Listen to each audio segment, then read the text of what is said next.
Michel, directeur des opérations chez Snips.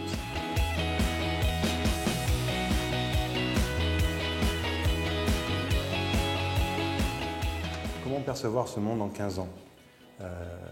Notre position est surtout d'imaginer des solutions qui viendront répondre à l'explosion exponentielle des objets connectés.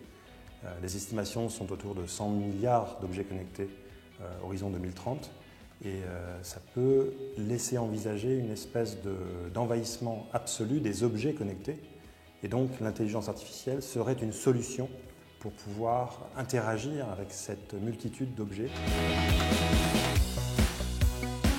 C'est une société qui est véritablement créée avec un pôle R&D, donc un laboratoire en quelque sorte. La moitié de l'équipe d'effectifs est constituée de data scientists, donc des chercheurs qui ont des PhD pour l'essentiel et qui travaillent sur l'exploitation des données, qu'elles soient contextuelles, personnelles, l'interprétation du langage, donc le NLP, Natural Language Processing, et de l'autre côté de l'ingénierie. Donc évidemment la R&D est cœur.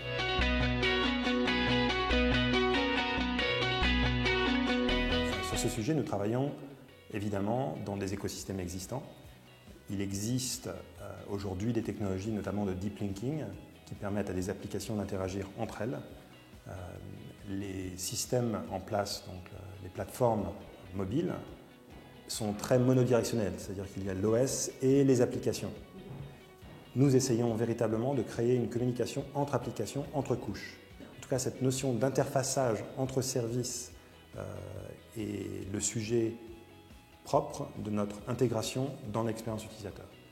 Donc les coulisses sont à la fois un sujet de data science, d'intelligence artificielle qui est la couche technologique sous-jacente, et ensuite de l'ingénierie qui concerne l'intégration avec les plateformes.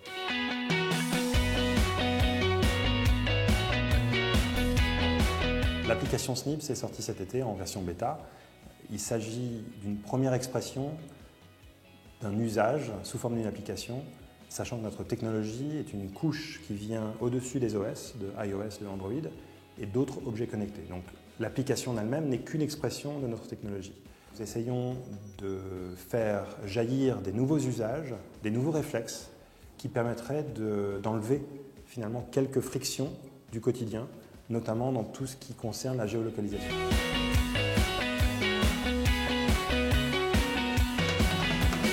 Alors il est un peu trop tôt pour parler véritablement d'une réduction, et notamment une réduction de l'addiction. L'addiction est aussi une fonction de la société, du contenu et des réseaux sociaux notamment.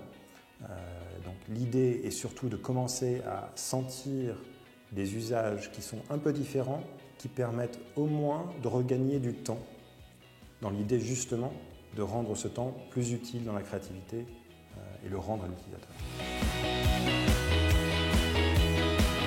C'est très difficile justement d'être au niveau des GAFA et des autres sociétés qui sont déjà établies, qui ont beaucoup de capitaux.